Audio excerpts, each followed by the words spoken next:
Il y a quelques jours, Ilona Go prenait la parole sur YouTube, en révélant alors souffrir d'une grave dépression. Une situation en partie due à son passif avec son ex Julien Burt.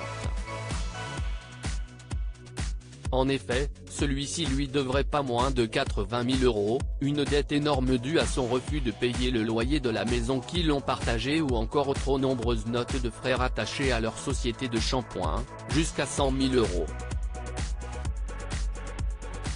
Aujourd'hui, c'est elle qui se retrouve à devoir rembourser tout cet argent.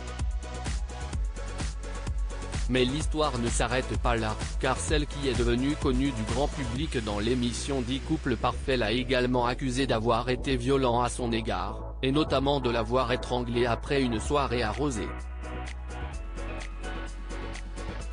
Dans un premier temps décidé à nier les faits, il a finalement reconnu ses torts grâce à un échange téléphonique dévoilé. Il s'est alors excusé, « Je suis encore une fois désolé. Je n'aurais jamais aimé en arriver là.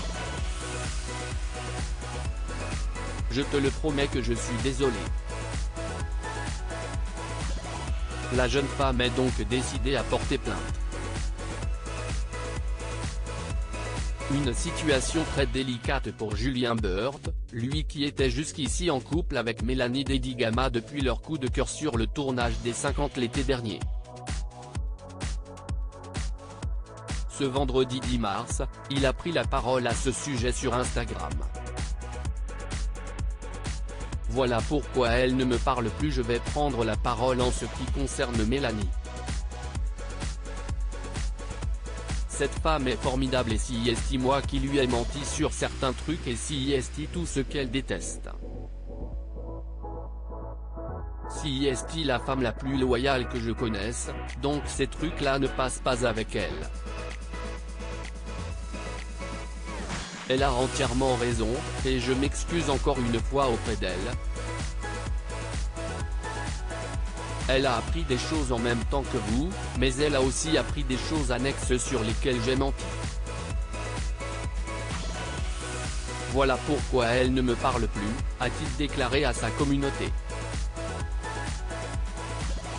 Ce qui s'apparente alors à une fin de relation. Pour rappel, Mélanie Dedigama s'est déjà exprimée sur cette situation. D'abord en retrait, elle a finalement partagé un premier message en story Instagram dans la soirée du mercredi 1er mars, « Qu'auriez-vous fait à ma place ? Je découvre chaque jour en même temps que vous des éléments d'une histoire qui ne me concernait pas et dans laquelle je me retrouve impliqué malgré moi. Je découvre les vidéos d'une femme qui est profondément malheureuse et que j'ai moi-même envie de soutenir. Ma position est évidemment très délicate. Sa relation avec Julien Burt semble donc au point mort. Elle s'est même consolée auprès de son ex Vincent, qui est le père de sa fille Naya, 2 ans et demi. Reste à savoir si cette tendance se confirmera dans les prochains jours ou non. Affaire à suivre.